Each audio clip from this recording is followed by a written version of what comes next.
Bien, amigos, son las 7:47. Recién le voy a dar la bienvenida a la congresista Tudela. Bienvenida. ¿Cómo estás, Diego? Buenas noches. Lo primero es esto, ¿no? Un poco que he visto que Avanza País ya todos han firmado, ¿no? Sí, si no me equivoco, casi todos hemos firmado el pedido para que haya un pleno extraordinario. Okay. ¿Cuál crees que sea la resistencia de esas tres agrupaciones que he nombrado en apoyar la moción? Bueno, creo que si bien la situación del presidente Gerí es una situación complicada, porque lo que ha pasado, la verdad es que es bastante grave. Así es. Creo que el hecho de que tengamos una elección a la vuelta de la esquina, a menos de 3 meses, es un factor a considerar a la hora de tomar una decisión. En todo caso, para Avanza País no es un hecho que vamos a ignorar. Creemos que la decisión que nosotros finalmente tomemos va a tomar en cuenta el hecho de que tenemos una elección a menos de 3 meses, pero finalmente tampoco puede aguantar todo el hecho de que tengamos una elección a menos de 3 meses. Entonces, lo que nosotros queremos es escuchar al presidente Gerí, a ver si es que logra dar alguna explicación medianamente razonable, porque hasta el momento no ha logrado dar explicaciones respecto a sus reuniones clandestinas, que además son sumamente graves porque son con empresarios chinos que en el fondo son representantes de los intereses del Estado chino. Pero creo que el hecho de que tengamos una elección puede llevar a agrupaciones políticas a ser cautelosos con la decisión que tomen, ¿no? O sea, que venga, que exponga, que se defienda, pero no necesariamente ir con la pata en alto a vacar. Exacto, y creo que es importante decirlo, ¿no? Avanza País no respaldó ni que Gerí fuera presidente del Congreso, ni respaldamos que asuma la presidencia de la República. De hecho, nosotros respaldamos la censura que se presentó en contra de Gerí cuando era presidente del Congreso, justo antes de asumir, luego de la vacancia de Dina Boluarte. Pero nuevamente, la responsabilidad frente al país es algo importante que nosotros nos tomamos muy en serio, y por eso te digo que si bien creemos que él tiene que ir al Congreso y rendir cuentas, la decisión final que nosotros tomemos va a tomar en consideración el hecho de que el proceso electoral está a la vuelta de la esquina, y tener un proceso electoral en medio del caos y el desorden no va a ser positivo. Claro. ¿Ustedes apoyaron a Cueto? Nosotros apoyamos a Cueto. Al Cueto, en esa lista. Ok. Antes de entrar en tus propuestas y en temas más serios, yo te quería preguntar honestamente, ¿qué pasó con Philip Butters en su momento? Porque he escuchado, y este es un podcast, es una cosa un poco menos acartonada que la tele, una serie de explicaciones que son recontra protocolares y diplomáticas, pero honestamente, ¿nos podrías contar qué fue lo que pasó? Bueno, yo creo que ya es bastante claro qué fue lo que pasó. Creo que él finalmente no estaba tan convencido de asumir el reto de postular a la presidencia de la República, y tenía dudas que yo considero que son válidas y legítimas, y finalmente terminó optando por tener un programa en Panamericana y continuar con su carrera como periodista y no continuar con su ambición política. Y creo que eso ha sido finalmente lo que ha quedado bastante claro por los hechos. No fue porque nunca levantó porcentualmente su candidatura. No, creo que lo que ha terminado primando para él ha sido su carrera periodística, ¿no? Ok. Ahora, vamos a la campaña. La derecha presenta muchas, al menos 4 opciones que compiten entre sí, ¿no? ¿Por qué debería el votante elegir la fórmula que tú representas con el general Williams? Bueno, porque nosotros somos una derecha que a lo largo de estos 5 años en el Congreso, nosotros hemos tenido solamente representación parlamentaria en este periodo, hemos sido una derecha que ha enfrentado, o que ha estado más dispuesta a enfrentar al statu quo y a la forma establecida de hacer política que prima en la mayoría de las fuerzas políticas en el Perú. Somos una derecha que tiene elementos tal vez conservadores, otros más liberales, pero que somos plenamente conscientes de que los cambios que necesita el país son cambios que van a requerir enfrentarse al statu quo, y son cambios que van a requerir fuerza, porque en este momento estamos enfrentando a 3 grandes enemigos, que son las burocracias ineficientes enquistadas en el Estado, la ilegalidad, la minería ilegal, la delincuencia. Entonces, si la fuerza política que llega al poder no tiene la fuerza y no tiene la decisión que se requiere para enfrentarse a estos 3 grandes enemigos, que no es una tarea fácil, entonces no van a tener éxito. Y eso creo yo que es lo que nos distingue. Nosotros somos plenamente conscientes de que contra los enemigos del Perú se tiene que aplicar la fuerza. Y por eso es la fuerza de la ley.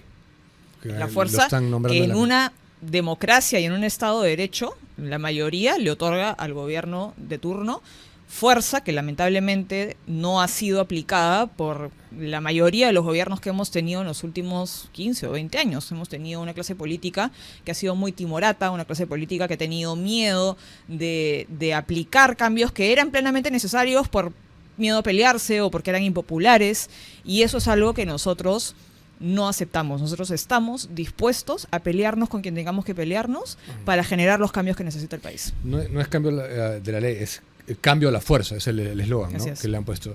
Claro, están trabajando ahí con la imagen militar bueno, es que además del general. El general Williams tiene una trayectoria militar y política que muestra que tiene la capacidad de tomar decisiones sumamente difíciles en momentos que han sido decisivos para nuestra historia reciente y que han sido decisiones que han tenido resultados sumamente exitosos y que lo que han tenido en común, porque él ha sido líder militar de la operación Chavín de Huántar, es quien captura a Antauro luego del Andaigualazo, ha sido jefe del comando conjunto, ha sido un héroe del CENEPA, y desde el Congreso es él quien lidera que se adelante la sesión para votar la vacancia luego que Pedro Castillo da un golpe de Estado, en un momento en el cual nadie sabía cuál iba a ser el resultado de ese golpe de Estado. Entonces creo que lo que él ha logrado con estas decisiones, demostradamente, ha sido restablecer el principio de autoridad cuando este había sido quebrado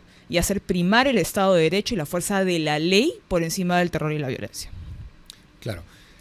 Si tuvieras que hacer un balance próximos a cumplir 5 años de tu labor congresal, ¿cuál sería? Un balance... Sí, ponerte una calificación, los logros, los fracasos. A ver, no me gusta poner calificaciones ni notas, pero si hago un balance, yo creo que he tenido una gestión positiva en la medida en que he logrado, a través de los proyectos que he presentado, a través de mis votaciones y a través de las posturas que he adoptado a lo largo de estos 5 años, defender con consecuencia los principios y las ideas con las cuales yo entro al Congreso y que yo le planteo al ciudadano y que finalmente lleva a que ciudadanos voten por mí y me lleven a ser representados en el Congreso. Claro. Creo que yo he logrado mantenerme en la línea que marqué desde el día 1 y eso es lo que yo pienso seguir haciendo en el Congreso. Entonces, desde ese punto de vista, yo considero que mi gestión ha sido positiva. O sea, que representaste la confianza por las razones que te la dieron. Y que defendí los principios que dije defender de manera clara, sin medias tintas, y creo que eso es algo que hace mucha falta en la política. Creo que hay muchos políticos que siempre están en zonas grises o que evitan decir cuál es su postura, si es un poco controversial, y creo que eso es algo que yo decidí deliberadamente no hacer. Yo siempre fui muy claro respecto a cuáles eran mis posturas, incluso si eran impopulares, incluso si eran controversiales, y me he mantenido en esa línea durante estos 5 años. Y eso es lo que yo le ofrezco al ciudadano de cara a la siguiente elección. Lo más controversial fue el proyecto de ley de cine. Bueno, creo que ha sido definitivamente uno de los proyectos que más controversia generaron y que más difícil fue aprobar por, digamos, el nivel de oposición que hubo por parte de sectores minoritarios, pero que tienen capacidad de hacer mucha bulla. Creo que ese proyecto de ley sí fue tal vez una prueba que muestra que estoy dispuesta a defender las ideas que tengo y que estoy dispuesta a seguir adelante en la defensa de mis principios, independientemente de si es popular o no, independientemente de si me hacen cargamontón o no. Y ese es un tema importante, ¿no? Que asumo persistirías en esa línea, la reducción del gasto público en cosas que no lo ameritan o no son prioritarias para un país como el nuestro. Exactamente, y de hecho una de las prioridades o una de las cosas que nosotros consideramos una prioridad desde Avanza País es la reducción del tamaño del Estado. Un Estado que es muy grande, y lo es el Estado peruano. De hecho, ha crecido muchísimo desde el 2011 en adelante. Las planillas públicas han aumentado, el gasto público ha aumentado, el 80% del presupuesto se destina a pagar planillas. Un Estado grande es un Estado que no funciona bien. Es un Estado que no puede tomar decisiones de manera ágil, de manera oportuna, que no usa los recursos de manera eficiente, sino que malgasta los recursos del ciudadano. Y es en última instancia un Estado que tiene más poder y control sobre sus ciudadanos, porque empieza a meterse en las decisiones de los ciudadanos, decisiones que deberían tomar ellos y no el Estado. Entonces, somos plenamente conscientes de que una de las prioridades, es la reducción del tamaño del Estado, no solamente porque está mal que se use mal el dinero del contribuyente, sino porque un Estado grande es un Estado que no funciona y es un Estado que tiene mucho poder sobre el ciudadano. Y nosotros creemos que el poder político tiene que estar limitado. O sea, Petroperú se va en un gobierno. Nosotros hemos planteado la privatización de Petroperú. Okay. Tengo un resumen de algunas de sus propuestas. Algunas de estas me parece que son para el Ejecutivo, pero en tu calidad de candidata a la vicepresidencia también te quisiera preguntar.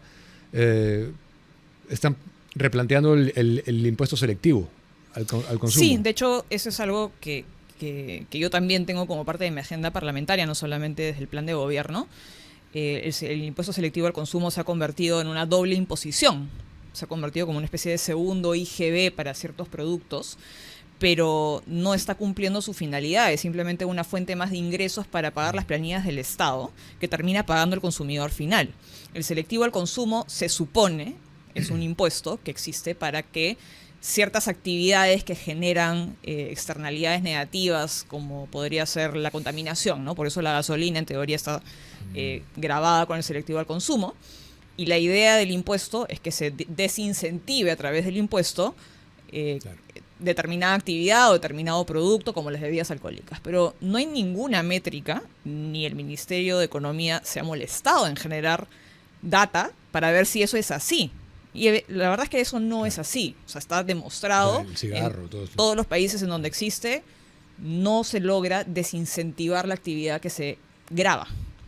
Y lo que termina siendo, en el fondo, es un segundo IGB, que termina pagando el consumidor final. Entonces, la reducción del selectivo al consumo e incluso su eliminación para determinados productos es algo que nosotros sí tenemos como parte de nuestro plan de gobierno. Hay cosas acá que imagino son pendientes que han quedado que no se trataron de hacer, no se pudieron hacer. Está la renovación por mitades del periodo congresal y distritos uninominales. Así es. Yo, el primer año de mi gestión parlamentaria, no sé si es una gestión, en periodo parlamentario, presenté un paquete de proyectos que planteaban una reforma política bastante disruptiva. Una reforma política que cambiaba de raíz la forma en la cual elegimos a nuestros representantes. Lo que yo estaba planteando primero era elegir al Congreso no con un sistema de listas proporcional que genera congresos y congresistas con muy baja representación, con baja votación, y además genera que los partidos rellenen sus listas con un montón de gente que entran por arrastre al Congreso, y pasar a tener un sistema de elección por distritos uninominales. Es decir, cada circunscripción electoral tiene que ser más chica y cada una de estas circunscripciones tiene a un representante en el Congreso. Entonces, Lima, por ejemplo, que tiene casi 8 millones de electores y 33 sitios en el Congreso, en lugar de ser un solo distrito electoral, debería estar dividido en 33 circunscripciones, cada una de las cuales tiene a un representante. Entonces, esto genera una representación mucho más directa, genera que los partidos seleccionen mejor a sus candidatos, porque no van a presentar una lista con 33 personas que pueden entrar por arrastre al Congreso, sino que tienen que elegir a un candidato por circunscripción. Y el que gana es el que va al Congreso, y el que queda en segundo lugar se va a su casa. Entonces, genera los incentivos para que los partidos seleccionen mejor a sus candidatos, genera incentivos para que hayan alianzas partidarias, para que no hayan partidos aventureros que prueben suerte a ver si meten de yapa a algún congresista por el arrastre. Y en tercer lugar planteé, esto fue primer lugar. En segundo lugar planteé que el Congreso no solamente sea elegido por distritos uninominales, sino que se renueve más frecuentemente, que se elija el Congreso a mitad de un quinquenio, para poder equilibrar un poco más la relación entre el Ejecutivo y el Legislativo, y para darle al ciudadano la posibilidad de evaluar el trabajo de sus representantes a mitad de periodo. Creo que 5 años es un periodo muy largo. Creo O sea, que está por encima de la media. La mejor mitad se quedaría. El ciudadano está en la, digamos, libertad de decidir si el congresista por el cual votó en la primera elección se queda o se va, si quiere volver a votar por él o si quiere votar por otra persona. Y eso lo que hace es generar un equilibrio entre el Ejecutivo y el Legislativo, porque la composición del Parlamento también, digamos, varía en función a si es opositora o no al gobierno de turno. Entonces, le da al ciudadano una mejor herramienta de evaluación de sus representantes políticos. Claro, a mitad de periodo, ya. A mitad de Todo el periodo. Congreso participa. Lo que yo planteé es que se renueve por completo, a Todo, mitad, 130. a mitad de periodo.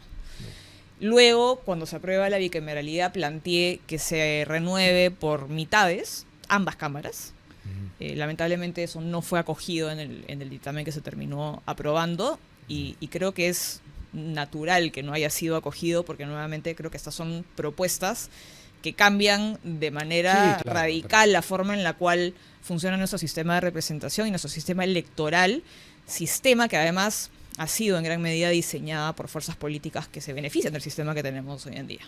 Claro. Entonces creo que estos son cambios disruptivos, cambios que yo he planteado en este periodo que no he logrado aprobar en su totalidad, pero no por eso voy a dejar de insistir. Y nuevamente a eso me refería con que somos una fuerza política que se enfrenta al statu quo. Creo que el sistema electoral que tenemos nos está generando la crisis política que estamos viviendo con más de 35 candidaturas, partidos políticos que no representan a nadie, y creo que es producto de un sistema diseñado por los partidos para los partidos. Y lo que nosotros queremos es tener un sistema electoral y un sistema de representación que esté pensado en el ciudadano y no en los políticos y en los partidos. Con incentivos perversos, ¿no? Exacto. Como el voto obligatorio es un incentivo perverso, porque en el fondo genera partidos que no tienen que esforzarse realmente por captar el voto del ciudadano. Si el voto fuera voluntario, tendría que haber un trabajo real de los partidos políticos para que la gente vaya a votar por convicción y no por obligación. ¿Has visto la denuncia de Nativa con los fondos de OMPE para la franja, etcétera? Ese es otro incentivo perverso. Eso es resultado de la gran reforma política del gobierno de Vizcarra y de la Comisión Tuesta. Reforma que ha sido diseñada por personas que en su vida han hecho política, que en su vida han hecho vida partidaria y que creen que los estados tienen que ser burocratizados y estatizados prácticamente. Y el resultado es este.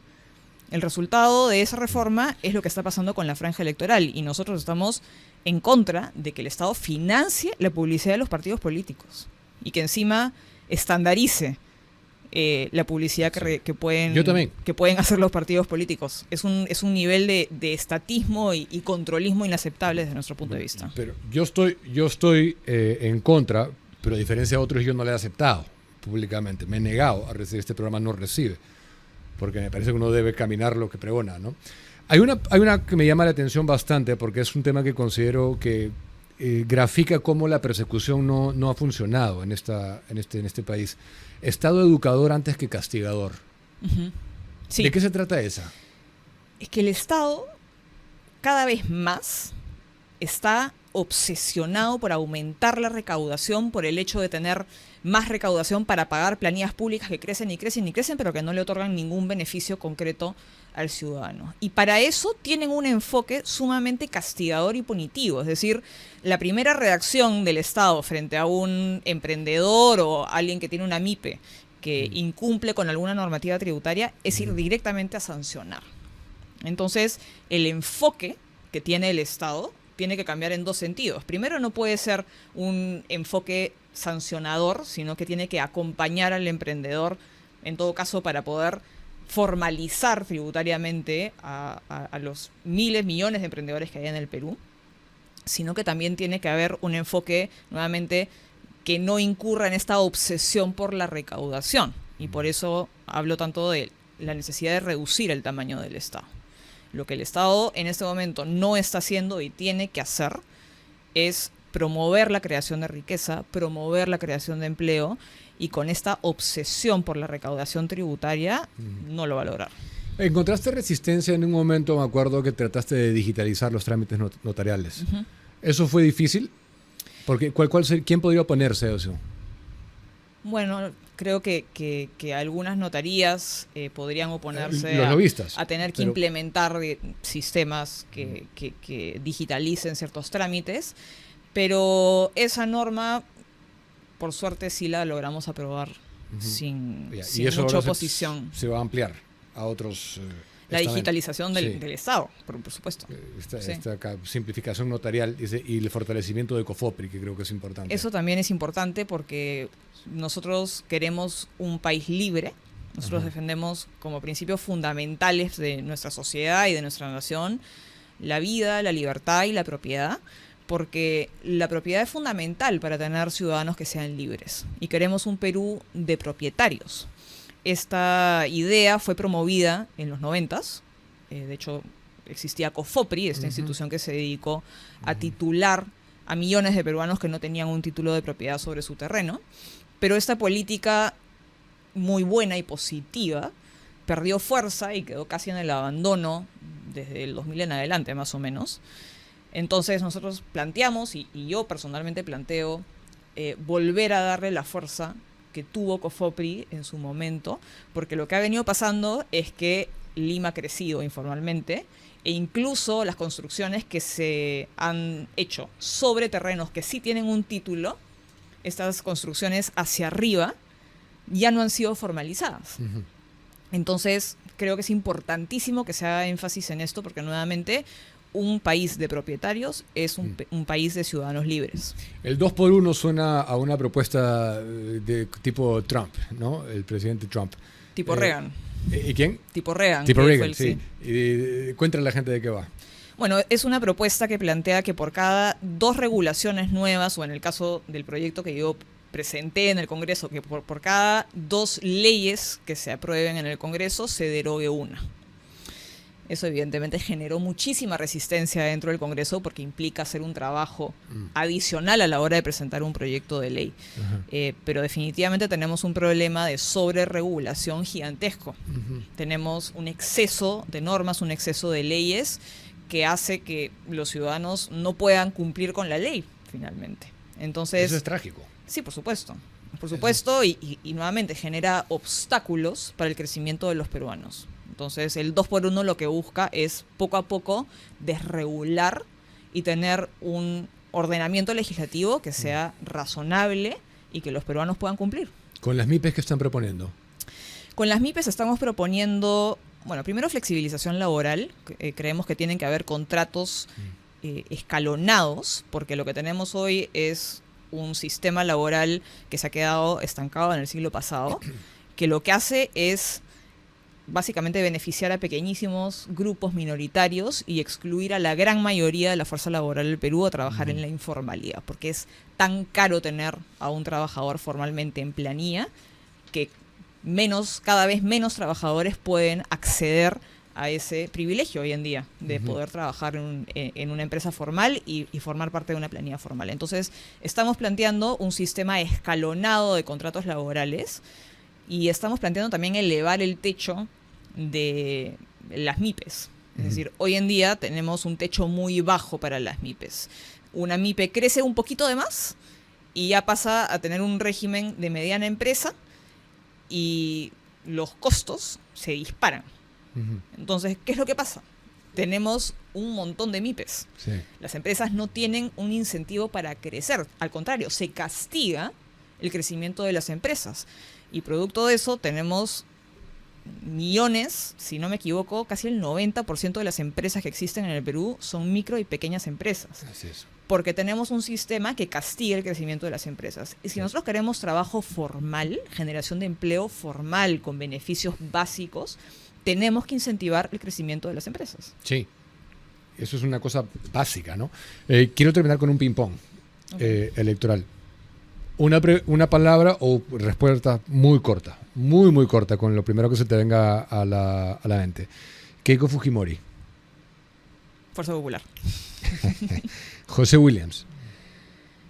Héroe de la nación. Rafael López Aliaga. Empresario. Alfonso López Chao. Izquierdista. Antauro Humala. Golpista. Asesino. Dina Boluarte. Desidia. Voto facultativo. Una necesidad. Chancay. Hay que ir con cuidado ahí.